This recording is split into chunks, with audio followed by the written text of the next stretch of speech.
Hello everyone, I am Dr. Sonal Jain from Department of Anthropology, University of Delhi. In this series of forensic science lecture, today we are going to discuss a very important instrument which is microscope.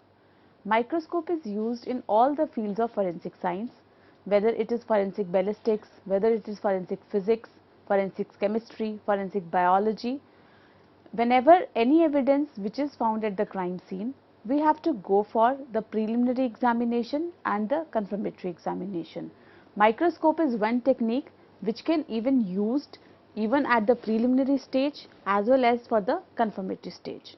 For the preliminary examination, for example, in the biology division, if we have any evidence which we found at the crime scene, for example, any red substance. So, to confirm whether that red substance is blood or not, we can look under the microscope, and then if there are some RBCs, WBCs cells present, then we can say that this red substance is blood, and then we can go for further test. So, basically just to see whatever evidence we have collected from the crime scene, we can go for the preliminary examination using the microscope. So, to say what is microscope? It is an optical instrument which works on the lenses or the combination of lenses. Any evidence or any substance or any material which we put under the microscope to examine, microscope magnifies the image and it resolves the fine details of the substance which we have put under the microscope. It is one of the earliest methods for examining physical evidence, and the magnified image which we see under the microscope is a virtual image, and image which view directly is a real image. So, it is the word which was derived from the ancient Greek micros, which means small, and scopin, which means to look or to see. So, microscope combined is a small to look at the small substances whose details can be magnified and can be resolved finer using this technique. An instrument used for viewing objects that are too small to be seen by unaided eye. So, there are two ways. First, if the object is big, we can also look for the finer details under the microscope, or if the object is too small that where we cannot look at that object, so we use microscope for the same. So, the small object which we are talking about could be anything, any biological material, any physical material, or it could be any microorganisms, bacteria, virus, etc., which can be viewed under the microscope. Microscope was first developed by Anton van Leeuwenhoek, but the actual microscope was made by Hans and Zacharias Janssen in the year 1595. Otherwise, if we say the father of microscope, we usually call to be Anton van Leeuwenhoek. So, the basic principle on which a microscope works is magnification. Whatever substance or whatever object we have to look under a microscope, the main aim is that it will give us a magnification. That magnification ranges using a simple microscope. The simplest microscope is a lens, is a hand lens, which can magnify up to 5x or 10x. A hand lens provides a simplest magnification, and we can use it at the crime scene directly to look for the evidences. For the higher magnifications, we have to use the instruments which provide a bigger magnification. For example, the optical microscopes that will give magnification ranging from 10x to 100x to 1000x, depending upon what combination of lenses we are using. There is a lens at objective and there is a lens at eyepiece. The eyepiece lens is fixed and the objective lens can be changed the magnification depending upon what kind of magnification we want to, whether we want to see the substance under a higher magnification or under a lower magnification. Then there are electron microscopes which magnifies our image at a very high level. So, a simple positive lens increases the amount of refraction, hence it provides a virtual image of the object which appears larger. A correctly oriented image is gained by placing the object at a distance from the lens which is always lesser than its focal length. Thus, that will give us a magnified image. So, when we talk about optical instruments, their power is described as 20x, 100x, which means that the image viewed through the optical instruments is 20 or 100 times as large as the same image viewed through the human eye at the near point. So, the magnification we can define 20x, 50x, 100x. That means whatever the size of the object which we were observing through our naked eye multiplies by that number 20x, that means the image we are viewing through the microscope will be 20 times larger than the image viewed by the human eye at the nearest point. Whenever we are using microscope, there may be some aberrations or some problems which occur. So, we are going to talk about what kind of aberrations can occur while viewing the object under a microscope and how those aberrations can be corrected. So, the optical aberrations, the actual lenses, they do not make the image ideally because of three main reasons: imperfect focus, image distortion and the color dispersion. Major aberrations can be divided into two parts: monochromatic aberrations and chromatic aberrations. Monochromatic aberrations are the one they occur even with single wavelength rays. They are also known as Siedel's 5 aberrations. Whereas the another one, chromatic aberrations, they can be caused by two factors, either by dispersion or by multi-wavelength rays. The chromatic aberrations which are caused by dispersion, the separation of visible light into its different colors. Different refractive indices in multi-wavelength rays can lead to the chromatic aberration. Whereas the chromatic aberration caused by the multi-wavelength rays results in the blur in monochrome film. It does not occur in color film with single wavelength rays. For example, sodium vapor lamps.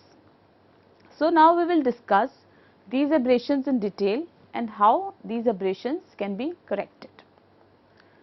Monochromatic and chromatic aberrations.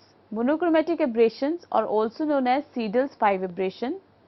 They are spherical aberration, field curvature, astigmatism and distortion. Chromatic aberration is lateral chromatic aberration or longitudinal chromatic aberration.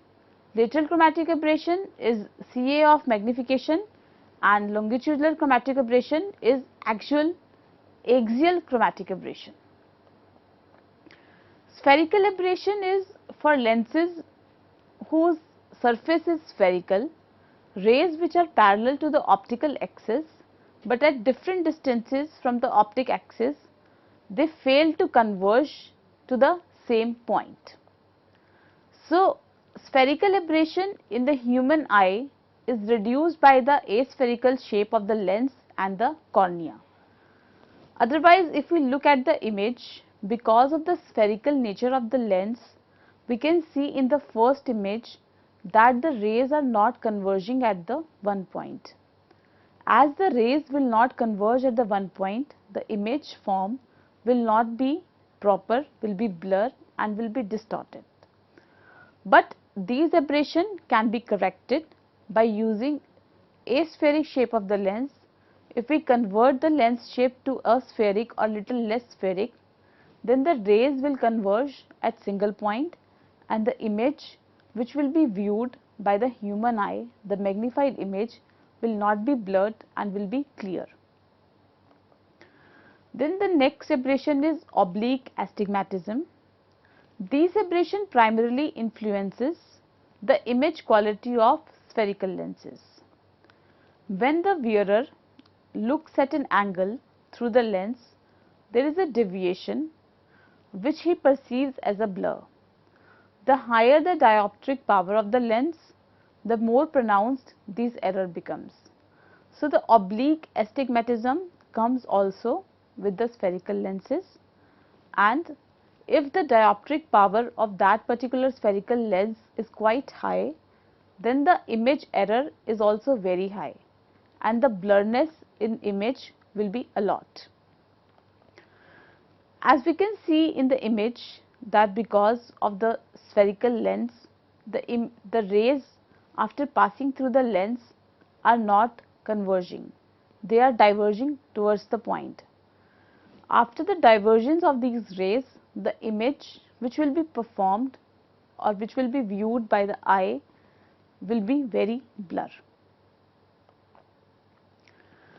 In the oblique astigmatism, a dot is no longer imaged as a dot, but as two image lines.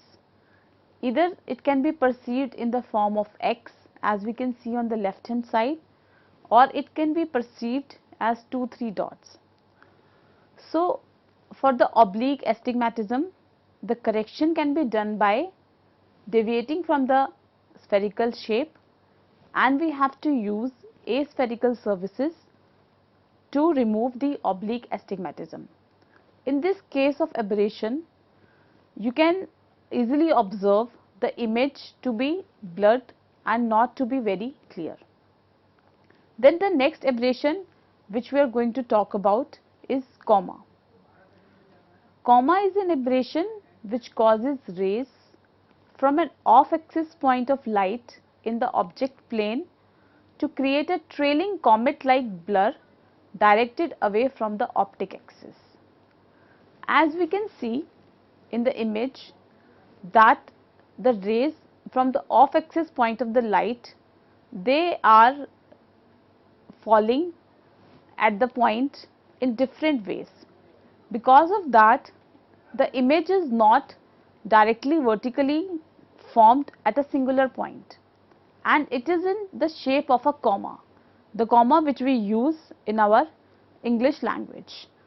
So, there will be a dot and there will be a comma like shape. That is why this aberration is called as coma, because of the shape of the image which is formed by the lens, because the rays, they form an off axis point of the light and the object plane makes a trailing image. As the trailing image is in the form of a comet like shape or the comma like shape, this aberration is named so.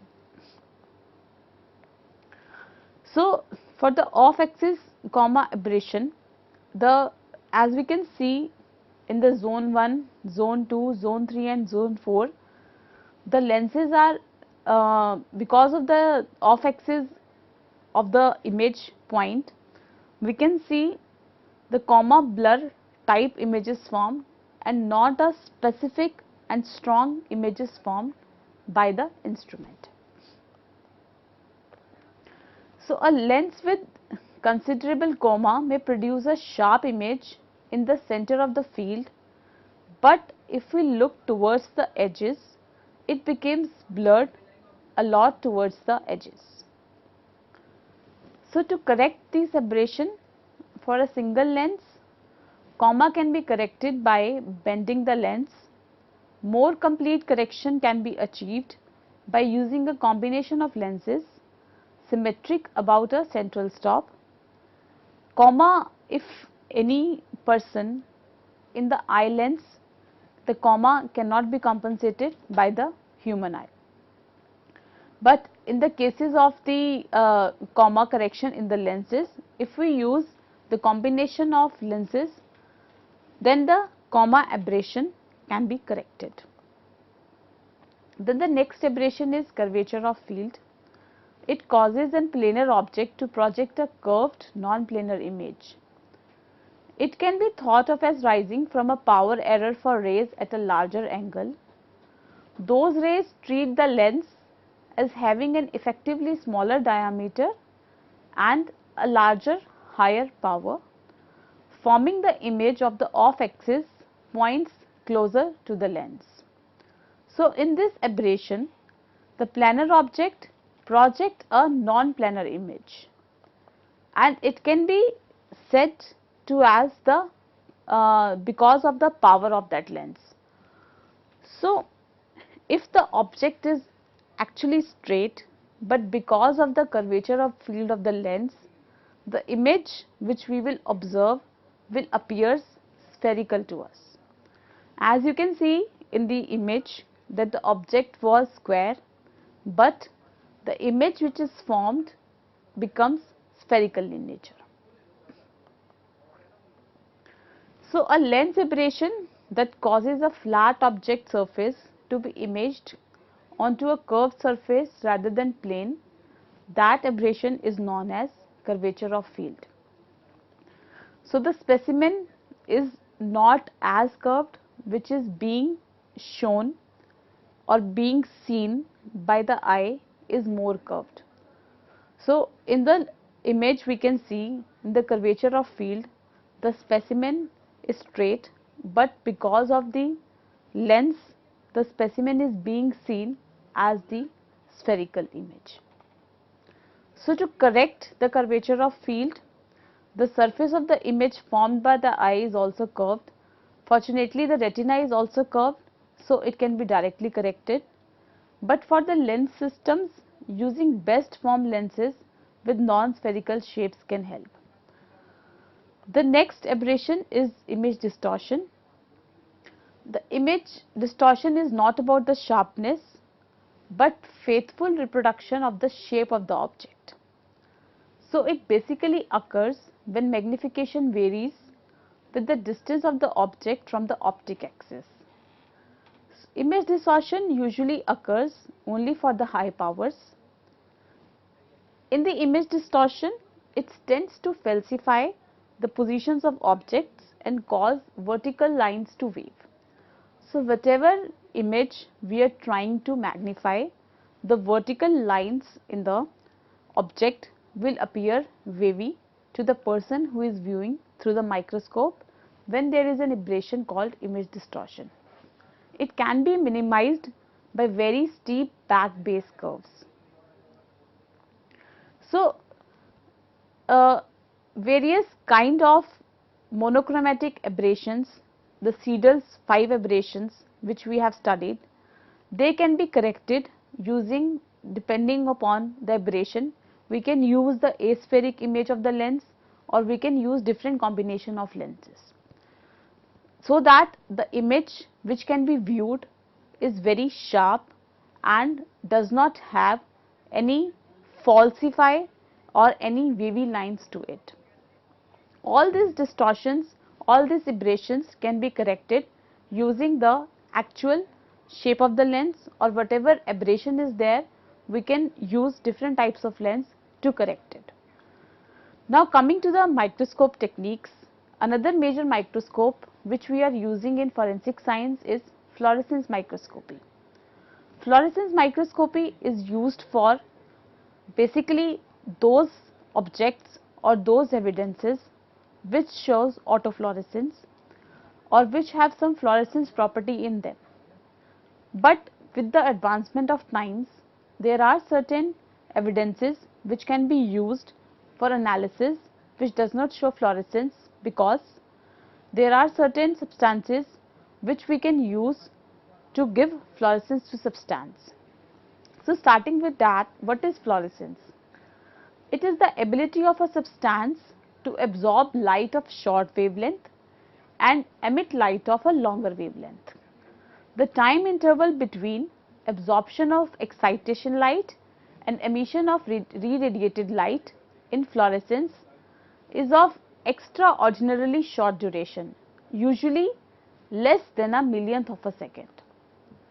So, when a fluorescent molecule absorbs a photon of the appropriate wavelength, an electron is excited to a higher energy state and almost collapses back to its initial ground state. In this process of energy collapse, the molecule can release the absorbed energy as a fluorescent photon.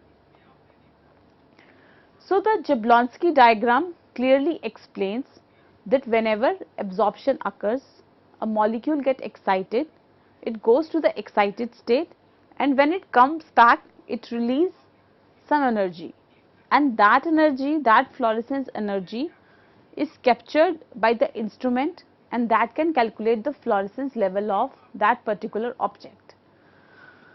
Fluorescence and phosphorescence, both phenomena are shown by Jablonski in this diagram, and that particular photon of light is captured by either microscope or either spectroscope to know about the object. This process is used both for fluorescence microscope as well as phosphorescence microscope, where we use the property of the particular substance or the object, where it is absorbing some light, going to the excited state and coming back to the ground state. Whatever light is being emitted in this process is taken by or is captured by the microscope or any spectroscopy technique on which this fluorescence is based.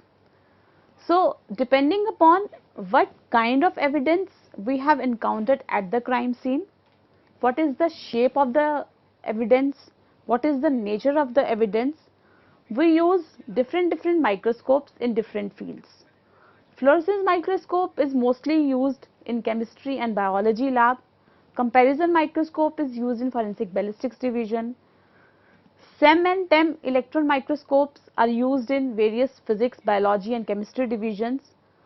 So, I would just like to conclude by saying, depending upon the evidence which we encounter at the crime scene, a forensic investigator should use the particular microscope to analyze that particular evidence. Thank you.